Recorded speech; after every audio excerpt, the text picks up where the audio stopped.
EMRS TGT PGT की तैयारी करने वाले विद्यार्थियों के लिए ये मेरी चौथी प्रैक्टिस सेट है। चलिए बिना देर किए शुरू करते हैं। पत्रकारिता में समाचार विवरण को कहते हैं स्लग, डमी, लीडर या स्टोरी।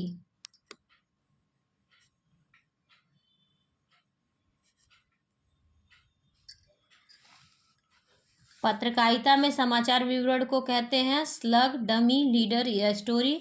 तो स्टोरी कहते हैं समाचार विवरण को।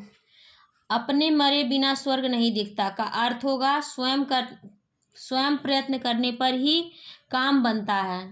विपत्ति में बड़े बड़े बिना अच्छा फल नहीं मिलता। प्रयत्न किए बिना वास्तविकता सामने नहीं आती। स्वयं ही सब कार्य करना पड़ता है। तो इसका अर्थ हुआ अपने मरे बिना स्वर्ग नहीं दिखता का अर्थ हुआ स्वयं प्रयत्न करने पर ही काम बनता है। कौड़ी, कोड़ी, कौड़ी शब्द युग्म का सही अर्थ किस विकल्प में है? एक समुद्री जीव का खोल, 20 का समूह। 20 का समूह, एक समुद्री जीव का खोल। कुष्ठ रोगी, 20 का समूह। एक खेल का नाम है और 20 का समूह। तो देखिए कोड़ी, कोड़ी आप लोगों ने बहुत बार सुना होगा। कोड़ी को तरसा दूंगा। तो कोड़ी का अर्थ होता है 20 का समूह और कौड़ी का अर्थ होता है एक समुद्री जीव का खोल। नाट्य वेद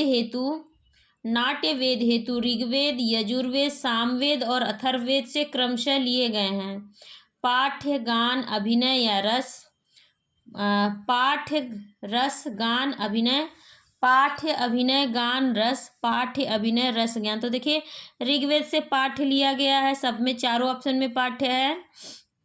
यजुर्वेद से अभिनय लिया गया है और सामवेद से गान होता है। अथर्ववेद से रस लिया गया है। तो इसका होगा पाठ्य, अभिनय, गान और रस। नीचे दिए गए वाक्य में कौन सी शब्द शक्ति है? सूर्य अस्त हो गया। तो सूर्य अस्त हो गया ये तब कहा जाता है जब मतलब किसी प्रसिद्ध व्यक्ति की मृत्यु हो जाती है तो कहा जाता है सूर्य अस्त हो गया। यानी कि इसका सीधा अर्थ नहीं लिया गया है। सीधा अर्थ लिया जाता तो अभिधा शब्द शक्ति होता, मतलब सूर्य अस्त हो गया। अगर कोई सीधे सीधे कह रहा है शाम के समय सूर्य अस्त हो गया तब अभिधा शब्द शक्ति होती। लेकिन यहाँ पर व्यंजना शब्द शक्ति है, लक्षणा भी नहीं है, ये व्यंजना है, व्यंजना की जा रही है, व्यंजित किया जा रहा है इस अर्थ को। निम्न विकल्पों में से उस विकल्प का चयन कीजिए जो दिए गए वाक्य के सही वाक्य भेद का विकल्प हो। उसका काम बन जाए इसलिए वह किसी से सिफारिश करने के चक्कर में है। मिश्र वाक्य, इच्छावाचक वाक्य, संयुक्त वाक्य या सरल वाक्य। तो उसका काम बन जाए उसका काम बन जाए इसलिए वह किसी से सिफारिश करने के चक्कर में। तो इसलिए समुच्चयवाचक शब्द से जुड़ा हुआ है, ये संयुक्त वाक्य का उदाहरण है। शयन में संधि है शे धन अन। शे धन अन से बनेगा शयन। तो अय आय औ आओ जहाँ आता है वहाँ अयादि स्वर संधि होती है। शयन, इसमें से अयादि स्वर संधि है। निम्नलिखित में से कौन सा वाक्य शुद्ध है? आज का अवकाश देने की अनुग्रह करें, अनुग्रह नहीं होता। आज का अवकाश कृपया देने की कृपा करें, 2 बार आ गया। आज का अवकाश देने की कृपा करें, कृपया आज की अवकाश देने की कृपा करें। तो आज की यहाँ आ गया, इसका उत्तर होगा आज का अवकाश देने की कृपा करें। निम्नलिखित में से कौन से 2 वर्ण अयोगवाह कहलाते हैं? आ, अंग, री, आ, अह, अंग, अह। तो अंग और अह को अयोगवाह कहते हैं। घड़ों पानी पढ़ना का मुहावरा का अर्थ है घड़े से पानी गिराना, पानी की कीमत समझना, अत्यंत संकुचित होना या अत्यंत लज्जित होना। तो घड़ों पानी पढ़ने का अर्थ होगा अत्यंत लज्जित होना। निम्नलिखित प्रश्न में 4 विकल्पों में से उस विकल्प का चयन करें जो दी गई लोकोक्ति का सही अर्थ हो। आग लगनते झोपड़ा, जो निकले सो लाभ। नुकसान होते होते जो कुछ बच जाए वही बहुत है। बहुत बढ़ बढ़कर बातें करना, उद्योगी को ही धन मिलता है, लेने का देना। तो इसका अर्थ होगा आग लगनते झोपड़ा, जो निकले सो लाभ, अर्थात नुकसान होते होते जो कुछ बच जाए वही बहुत है। इसी से मिलता जुलता है भागते चोर की लंगोटी या डूबते को तिनका, वो भी इसी टाइप के अर्थ देते हैं। सागर सा गंभीर हृदय हो, गिरि सा ऊंचा हो जिसका मन। तो देखिए, सागर सा गंभीर हृदय हो, गिरि सा ऊंचा हो जिसका मन, तो सा सी सम सदिश सदृश, ये उपमा अलंकार में आते हैं, उपमा अलंकार का उदाहरण है। अमी हलाहल मद भरे श्वेत श्याम रतनार, जियत मरत झुकी झुकी परत जही चितवत एक बार। उपर्युक्त दोहे में अलंकार है परिसंख्या, मुद्रा, यथासंख्या, विभावना। तो यहाँ पर यथासंख्या अलंकार है।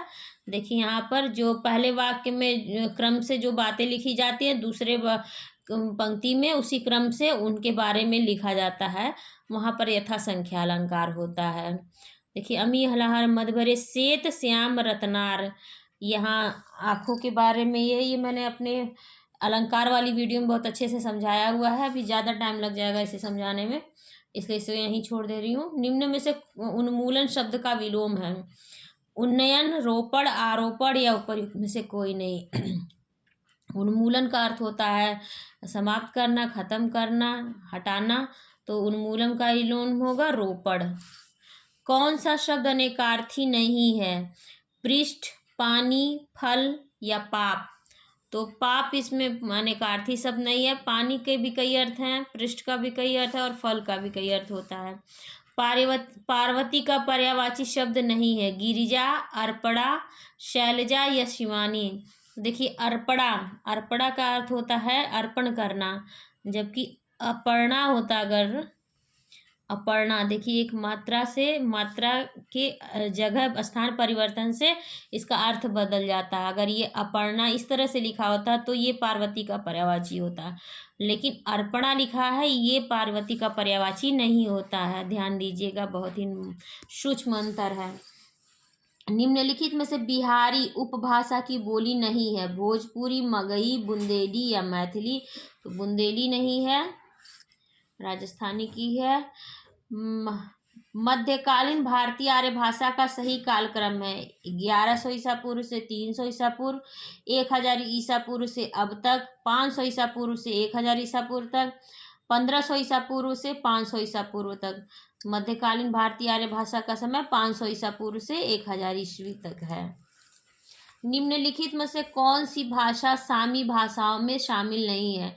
इब्रानी, अरबी, हब्सी या फारसी। तो शामी भाषाओं में फारसी भाषा नहीं शामिल है। नई कविता की अवधारणा से संबंधित कविता के नए प्रतिमान पुस्तक के लेखक हैं नामवर सिंह, रघुवीर सहाय, धर्मवीर भारती या लक्ष्मीकांत वर्मा।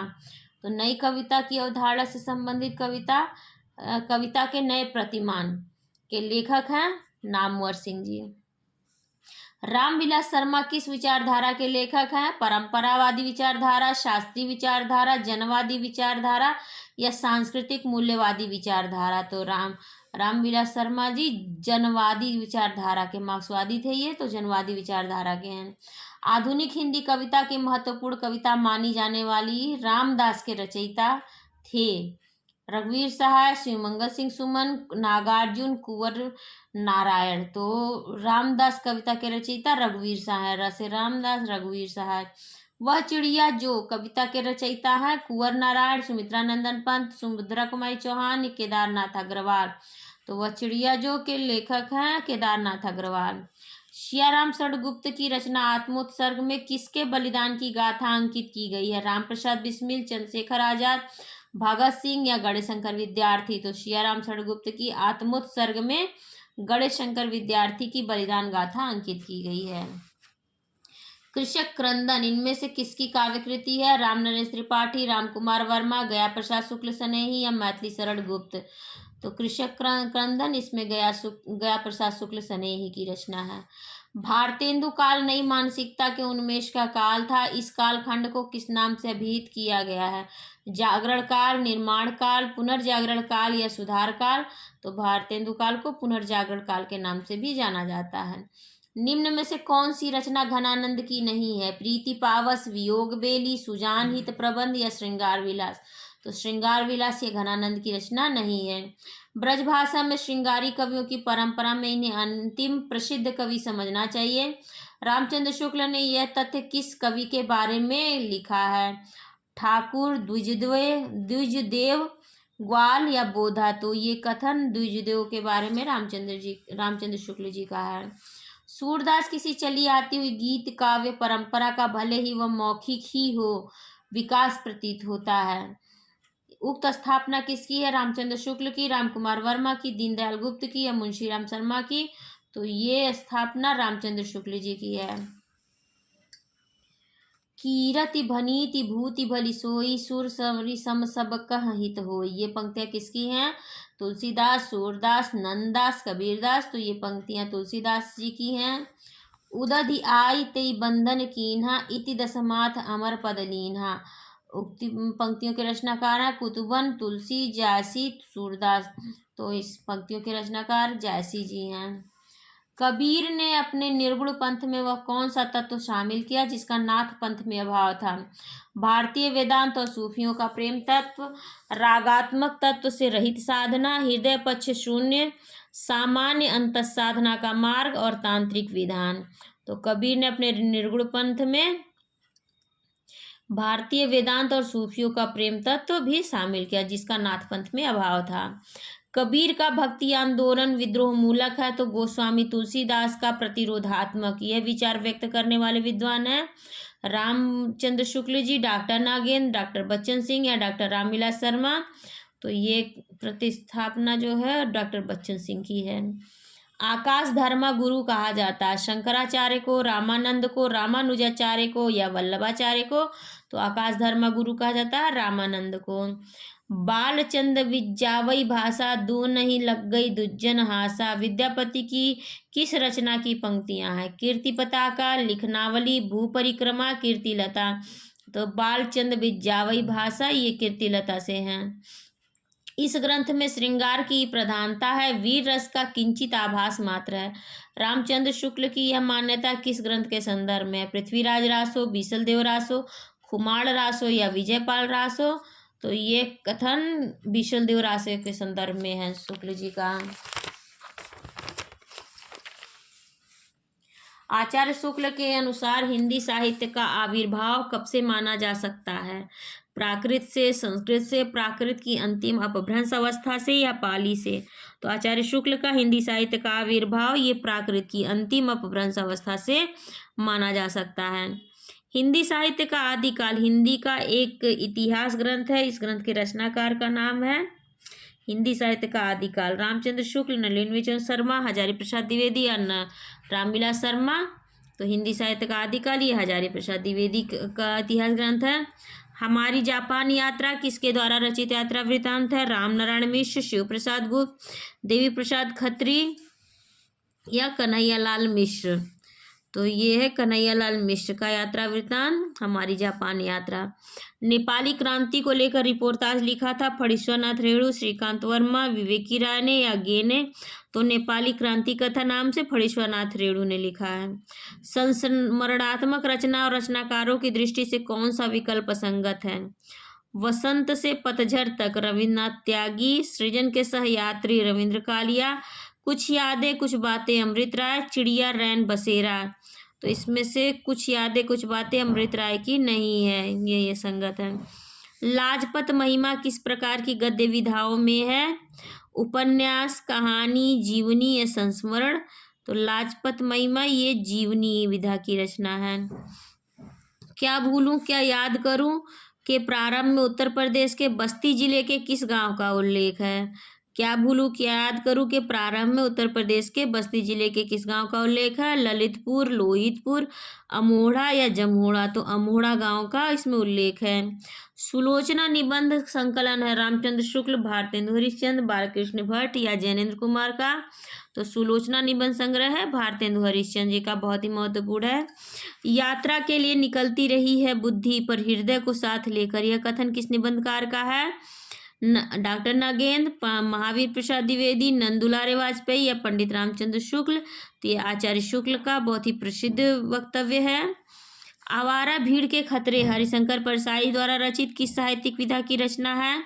कहानी, नाटक, व्यंग्य या कविता? तो हरिशंकर परसाई जी व्यंग्य लेखक हैं, तो ये व्यंग्य रचना है। जैनेन्द्र का पहला कहानी संग्रह कब प्रकाशित हुआ था? 1934 में, 1929 में, 1939 में या 1937 में? तो जैनेन्द्र का पहला कहानी संग्रह 1929 में प्रकाशित हुआ था। धूप का एक टुकड़ा कहानी के लेखक हैं भीष्म साहनी, राजेंद्र यादव, कृष्णा सोबती, निर्मल वर्मा। धूप का एक टुकड़ा कहानी के लेखक हैं निर्मल वर्मा जी। परमात्मा का कुत्ता रचना किसकी है? निर्मल वर्मा, मोहन राकेश, विष्णु प्रभाकर, राजेंद्र यादव। परमात्मा का कुत्ता ये मोहन राकेश की रचना है। नायक खलनायक विदूषक किसका कहानी संग्रह है? राजेंद्र यादव, मन्नू भंडारी, ममता कालिया, मैत्रेयी पुष्पा। नायक खलनायक विदूषक मन्नू भंडारी का कहानी संग्रह है। मुख्यतः दलित वर्ग का चित्रण प्रेमचंद के किस उपन्यास में किया गया है? वरदान, निर्मला, गबन या कर्मभूमि में? तो कर्मभूमि में मुख्यतः दलित वर्ग का चित्रण किया गया है। दहेज प्रथा, अनमेल विवाह के दुष्परिणाम का चित्रण प्रेमचंद जी ने अपने किस उपन्यास में किया? प्रेमाश्रम, निर्मला, रंगभूमि, कर्मभूमि। तो निर्मला में अनमेल विवाह और दहेज प्रथा का चित्रण किया गया है। औपन्यासिक कृतियों का रचनाकारों से मिलान कीजिए। कुरु कुरु स्वाहा, कुरु कुरु स्वाहा ये मनोहर श्याम जोशी की रचना है। मछली मरी हुई राजकमल चौधरी की। काला झीनी झीनी बीनी चदरिया ये अब्दुल बिस्मिल्लाह की है। और काला जल सानी की है। तो ये है, मिलान देख लीजिएगा कौन सा सही है। दुर्गा एकांकी नाटक के रचनाकार हैं जगदीश चंद्र माथुर, उपेंद्र नाथ, उदय शंकर भट्ट या सेठ गोविंद दास। तो दुर्गा एकांकी के नाटककार उदय शंकर भट्ट हैं। हिंदी का पहला नाटक किसे माना जाता है? प्रबोध चंद्रोदय, शकुंतला, देव माया प्रपंच या आनंद रघुनंदन। तो हिंदी का पहला नाटक आनंद रघुनंदन को माना गया है। मल्लिका मोहन राकेश के किस नाटक की पात्र है? आधे अधूरे, आषाढ़ का एक दिन, लहरों के राजहंस या उपर्युक्त में से कोई नहीं। तो मल्लिका आषाढ़ का एक दिन की नायिका है। भाषा योग वशिष्ठ के रचनाकार कौन है? रामप्रसाद निरंजनी, सदल मिश्र, मुंशी सदा शुक्लाल, राजा शिव प्रसाद, सितारे हिंद। भाषा योग वशिष्ठ के रचनाकार रामप्रसाद निरंजनी हैं। उर्दू को यामनी भाषा कहने का श्रेय किसको है? सदल मिश्र, लल्लू लाल, इंशाअल्लाह खां, सदा शुक्लाल। उर्दू को यामनी भाषा लल्लू लाल ने कहा। सुमेलित कीजिए। चंद छंद वर्णन की महिमा ये कवि गंग की रचना है। भाषा योग वशिष्ठ रामप्रसाद निरंजनी। नासिकेतोपाख्यान सदल मिश्र और श्रीपद्य पुराण जी की भाषा वचनिका पंडित दौलत राम। ये इसका क्रम होगा। आचार्य रामचंद्र शुक्ल द्वारा लिखित इतिहास ग्रंथ हिंदी साहित्य का इतिहास किस वर्ष प्रकाशित हुआ था? तो हिंदी साहित्य का इतिहास ये 1929 में प्रकाशित हुआ था आचार्य रामचंद्र शुक्ल जी का। अब देखिए अनुच्छेद आ गया, अनुच्छेद को पढ़ के बताना है। ईसवी संवत से आरंभ तक जर्मनी के लोग अथवा कुल समुदायों में रहते थे और गोत्र कबीलों में संयुक्त थे। जर्मन लोग मवेशी और कुक्कुट पालते थे, जानवरों का शिकार करते थे, मगर कृषि उनका मुख्य उद्यम था। वे पेड़ों को काटकर और जड़ों को उखाड़कर खेत बनाते थे, तब उस पर वे तब तक खेती करते थे जब तक मिट्टी अनुर्वर नहीं हो जाती थी। 2-3 साल बाद छोड़ दिया जाता था और जंगल को साफ करके नया खेत बना लिया जाता था। जमीन को अब सिर्फ कुदालों फावड़ों से ही काश्त नहीं किया जाता था, उसे अक्सर हल्के हलों से जोतकर पटरों से बराबर किया जाता था। हलों को बैल खींचते थे। जर्मनों में रोमनों को 2 खेत आवर्तन पद्धति से खेती करते देखा और उसे ग्रहण कर लिया। इस पद्धति में कृषि भूमि को 2 भागों में बांटा जाता था। एक खेत को काटकर किया जाता था और दूसरे को खाली रहने दिया जाता था। जोते गए और खाली खेतों की हर साल अदल बदल होती थी। 2 खेत आवर्तन पद्धति दुखेतिया। परिणाम स्वरूप कृषि में श्रम उत्पादिता में वृद्धि आई है। जोती गई जमीन किसके बराबर की जाती थी? फावड़ों से। जोती गई जमीन किससे बराबर की जाती थी? फावड़ों से, कुदालों से, लकड़ी के पटरों से या हलों से? तो लकड़ी के पटरों से जोती गई जमीन को बराबर किया जाता था। अभी अनुच्छेद में आया था। जर्मनी का मुख्य उद्यम क्या था? व्यापार, कृषि, जंगलों को काटना या जानवरों को पालना? तो कृषि था। जर्मनी का मुख्य उद्यम था। जंगलों को काटकर कब तक खेती की जाती थी? मिट्टी के अनुर्वर होने तक। तो देखिए यही मिल गया, अनुच्छेद में था, मिट्टी के अनुर्वर होने तक खेती की जाती थी। जर्मन कृषि भूमि को कितने भागों में बांटते थे? अभी आया था, 2 भागों में बांटते थे। बहुत आसान था। श्रम उत्पादिता में वृद्धि कैसे हुई थी? कुक्कुटों के कारण, वर्षा के कारण, भाग्य के कारण या दुखेतिया पद्धति के कारण। ये हमारे अनुच्छेद में आया था। संलेखन प्रोग्राम से आपका क्या अभिप्राय है? संलेखन प्रोग्राम से आपका क्या अभिप्राय है? विद्यार्थियों को अपने लेखन कौशल का अभ्यास करने और अपने काम की प्रस्तुति पर गर्व करने की अनुमति देता है। कहानी आधारित पाठों से उत्पन्न प्रोजेक्ट कार्य के विषय में पर शोध, जहां सभी बच्चों का स्वागत है और एक दूसरे की मदद करते हैं। प्रोग्राम जो शिक्षक को अपना खुद का अभ्यास बनाने की अनुमति देता है। तो संलेखन प्रोग्राम से अभिप्राय है अब विद्यार्थियों को अपने लेखन कौशल का अभ्यास करने और अपने काम की प्रस्तुति पर गर्व करने की अनुमति देता है। कौन से कार्य हैं जिन्हें श्रोता सुनते हुए पूरा करते हैं? सुनना तथा अनुमान लगाना, और दूसरा सुनना तथा रटना। तो दोनों 1 और 2, न तो 1 ना ही 2, केवल 2, केवल 1। तो इसमें उत्तर होगा केवल 1, क्योंकि सुनते समय रटा नहीं जाता। श्रोता सुनते हुए कार्य का सुनना तथा अनुमान लगाना कर सकते हैं। शब्द स्तर की लेखन गतिविधि में लेखन के अंतर्गत क्या आता है? अवधारणा, शब्द जाल, और दूसरा है मित्रों की सूची। तो क्या आएगा इसमें? मित्रों की सूची नहीं आएगा। शब्द स्तर की लेखन गतिविधि में लेखन के अंतर्गत शब्द, अवधारणा और शब्द जाल आएगा, ओनली 1। यदि दिए गए वाक्य के उस भाग को खोजें जिसमें कोई त्रुटि है। यदि कोई त्रुटि नहीं है तो त्रुटि नहीं चुने। आमतौर पर आत्मविश्वास, ए है 1 है। आमतौर पर अति आत्मविश्वास, बी है लीड लोग। आमतौर पर अति आत्मविश्वास, दूसरा है लीड लोग, तीसरा है गलतफहमी में, और चौथा है कोई त्रुटि नहीं। आमतौर पर अति आत्मविश्वास, लीड लोग, गलतफहमी में।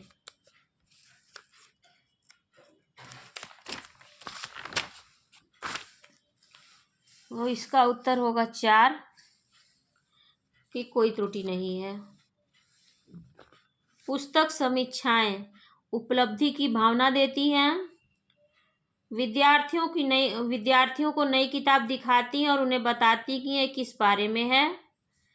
किसी पुस्तक की उपयुक्तता पर निर्णय लेने में आपकी सहायता करती हैं, और नई पुस्तक का शीर्षक सूचना पट पर लगाती हैं।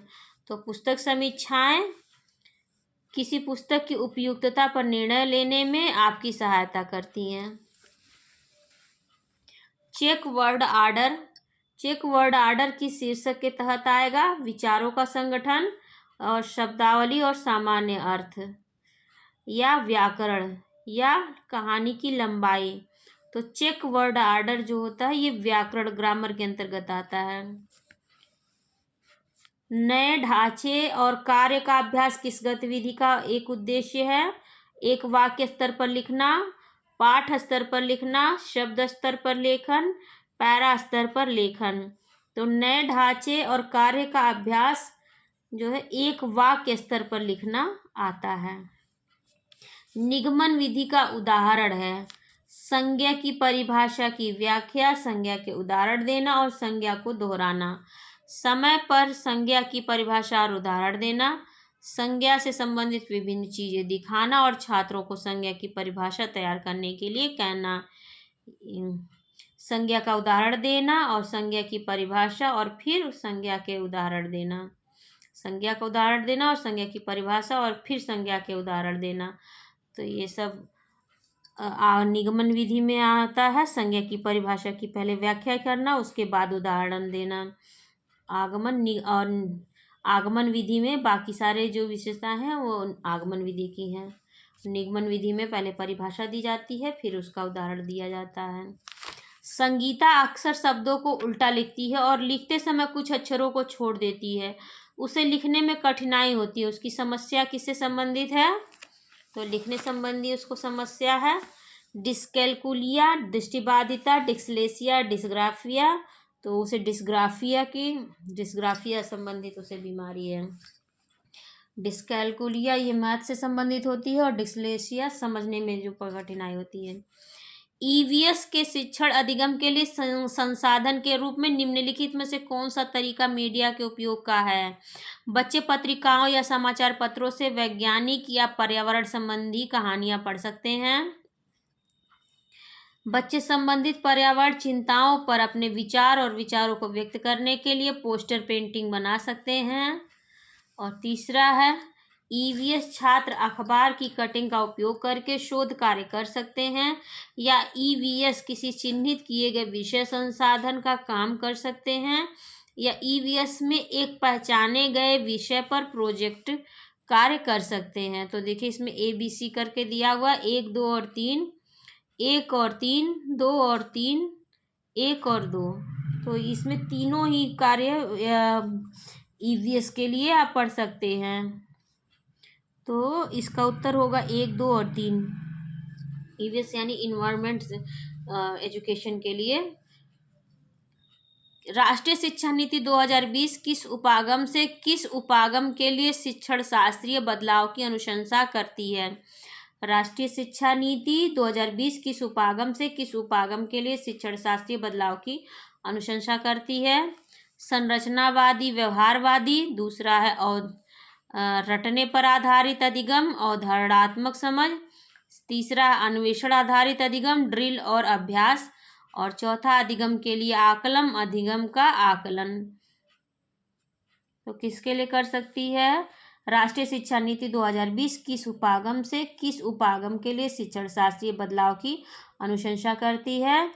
तो रटने पर आधारित अधिगम, अवधारणात्मक समझ, इसकी अनुशंसा करती है। 17 राष्ट्रीय शिक्षा नीति 2020 किस पर बल देती है? लचीला बहुस्तरीय गत आधारित अधिगम, बच्चों के केवल संज्ञानात्मक विकास से संबंधित पहलू, राष्ट्रीय पाठ्यचर्या के मानकीकरण पर, और बच्चों के स्मरण कौशलों के मापन पर। तो राष्ट्रीय पाठ्यचर्या 2020 ये लचीला बहुस्तरीय गत अधिगम आधारित अधिगम पर बल देती है। राष्ट्रीय शिक्षा नीति 2020 के अनुसार विद्यार्थियों के मूल्यांकन में किन आयामों की प्रगति व द्वितीयता को शामिल करना चाहिए? संज्ञानात्मक, सामाजिक, आध्यात्मिक, संज्ञानात्मक शारीरिक, संज्ञानात्मक भावात्मक, मनोगत्यात्मक, और शारीरिक क्रियात्मक मनोवैज्ञानिक। तो 2020 के अनुसार विद्यार्थियों के मूल्यांकन में संज्ञानात्मक, भावात्मक और मनोगत्यात्मक को शामिल किया गया है। राष्ट्रीय शिक्षा नीति 2020 क्या प्रस्तावित करती है? विद्यालय की पाठ्यचर्या की विषय वस्तु में, विद्यालय की पाठ्यचर्या के लचीलेपन में, रटंत अधिगम को महत्व और विवेचनात्मक चिंतन को महत्व। तो देखिए रटंत अधिगम को महत्व नहीं मिलना चाहिए, मिलना भी नहीं चाहिए, इसलिए एक A, B और D इसमें होगा। तो ABD ये उत्तर होगा इसका। और NEP 2020 के अनुसार कौन सी कक्षाएं माध्यमिक चरण को कवर करती हैं? इसके पहले वाले में प्राइमरी और प्री प्राइमरी पूछ लिया था, इसमें माध्यमिक चरण पूछ लिया। तो माध्यमिक चरण में 9 से 12 होगा, कक्षा 9 से 12 तक की कक्षा को माध्यमिक चरण में शामिल किया गया है। काठ का उल्लू का अर्थ है काठ का उल्लू कहा जाता है मूर्ख के लिए। शब्द चौमासा शब्द में किस श्रेणी का समास है? तो चौमासा है द्विगु समास। सदैव शब्द में कौन सी संधि है? तो सदाधन इव वृद्धि संधि है, इसमें 2 मात्राएं देख के भी समझ में आ जाएगा। किए गए उपकार को न मानने वाला के लिए एक शब्द है कृतार्थ, कृतघ्न, कृतज्ञ या दयालु। तो किए गए उपकार को मानने वाला कृतज्ञ होता है, और किए गए उपकार को न मानने वाला कृतघ्न होता है। न मानने वाला कृतघ्न, मानने वाला कृतज्ञ। और जिसके प्रति किया गया है कोई कार्य, उपकार किया गया जिसका, वो कृतार्थ होता है। निम्नलिखित विकल्पों में से दो शब्दों का जोड़ा प्रथम द्वितीय दिया गया, वह जोड़ा ज्ञात करें जिसमें द्वितीय शब्द का अर्थ प्रथम शब्द के समान हो। सीताफल भानुफल, घनंद धनंद आभूषण, कूल तीर, धाम घाम। तो कूल कहा जाता कूलंकषी, तीर तीरे, गंगा के तीरे तीरे, मतलब दोनों का अर्थ किनारा होता है, नदी का किनारा। निम्न वाक्यों में से विशेषण संबंधी वाक्य चुनिए। रमा अच्छा गाती है, आज अधिक वर्षा हुई। सुनैना अच्छा चित्र बनाती है, धीरे धीरे बोलो। निम्न वाक्यों में से विशेषण संबंधी विशेषण, सुनैना अच्छा चित्र बनाती है। सुनैना की विशेषता क्या है कि वो अच्छा चित्र बनाती है। व्यक्ति वस्तु या स्थान के नाम को कहते हैं संज्ञा। हमें अनाथ बच्चों की मदद करनी चाहिए। रेखांकित सबका विलोम बताइए, तो अनाथ का विलोम सनाथ होगा। निम्नलिखित वाक्य में रेखांकित किए हुए भाग में कौन सा पदबंध है? असहाय की बात आजकल नहीं सुनी जाती। असहाय की बात आजकल नहीं सुनी जाती। क्रिया विशेषण, सर्वनाम, विशेषण या क्रिया, तो नहीं सुनी जाती, यानी ये क्रिया है, उसकी बात नहीं सुनी जा रही। तुमको मुझे पढ़ाना है। अशुद्ध अंश को पहचानिए। तुमको मुझे पढ़ाना है, तुमको मुझे पढ़ाना है, इसमें तुमको, मुझे तुमको पढ़ाना है होना चाहिए, मुझे तुम्हें पढ़ाना है, यानी ये तुमको शब्द यहाँ गलत है। अब इंग्लिश वाला पोर्शन छोड़ते, यहाँ देखिए आगे। मुझे तोड़ लेना वन माली, उस पथ पर तुम देना फेंक, मातृभूमि को शीश चढ़ाने जिस पथ जाए वीर अनेक। मैथिली शरणगुप्त, बालकृष्ण नवीन, रामधारी सिंह दिनकर या माखनलाल चतुर्वेदी। तो ये माखनलाल चतुर्वेदी की पुष्प की अभिलाषा शीर्षक से ये पंक्तियाँ हैं। निम्नलिखित में से कौन कवि नहीं है? मैथिली शरणगुप्त, प्रेमचंद, रामधारी सिंह दिनकर, अयोध्या सिंह उपाध्याय। तो प्रेमचंद जी का कवि नहीं है, बल्कि कहानीकार और कथा सम्राट हैं, उपन्यास सम्राट हैं। भाषा शब्द में और अर्थ की दृष्टि से सौंदर्य उत्पन्न करते हैं। रस, भाषा में शब्द और अर्थ की दृष्टि से सौंदर्य उत्पन्न करते हैं। रस, अलंकार, गुण या छंद, तो अलंकारों द्वारा शब्द और अर्थ में सौंदर्य उत्पन्न होता है। जो मात्रिक सम छंद है, प्रत्येक चरण में 16 मात्राएं होती हैं, उसे कहते हैं चौपाई, दोहा, सोठा या रोला। तो चौपाई कहते हैं, दोहा और सोठा में 24। वाक्यम रसात्मकम काव्यम कहने वाले आचार्य हैं। तो देखिए वाक्यम वा से शुरू हो रहा है और विश्वनाथ, ये भी वा से नाम शुरू हो रहा है इनका। इस तरह से कनेक्ट कर लीजिए आप लोग, मतलब किसी भी तरह से आप लोग अपने कनेक्ट कर लीजिए। मैंने इसी तरह से कनेक्ट किया है, वाक्यम से शुरू हो रहा है व से, और नाम में विश्वनाथ है। तो वाक्यम रसात्मकम काव्यम कहने वाले विश्वनाथ जी हैं। सदैव शब्द में संधि, देखिए दोबारा ये प्रश्न आ गया, ये वृद्धि संधि का उदाहरण है। राज दरबार में समास है, राजा के लिए दरबार तत्पुरुष समास है। कौन सा वर्ण ओष्ठ नहीं है? म, ब, उ और आ, तो आ नहीं है, कंठ्य वर्ण है। मरम वचन जब सीता बोला पंक्ति का प्रयोग हुआ है, कर्मवाच्य में, कर्तृवाच्य में, गलत वाक्य में या भाववाच्य में। तो ये गलत वाच्य है, वाक्य है, मतलब वाक्य ही गलत है। मरम वचन जब सीता बोला, यहाँ सीता स्त्रीलिंग है, उसके लिए पुल्लिंग क्रिया का प्रयोग किया गया है। वाच्य कितने प्रकार के होते हैं? तो वाच्य के 3 प्रकार होते हैं, कर्तृवाच्य, कर्मवाच्य और भाववाच्य। तो ये 150 प्रश्नों की श्रृंखला पूरी हो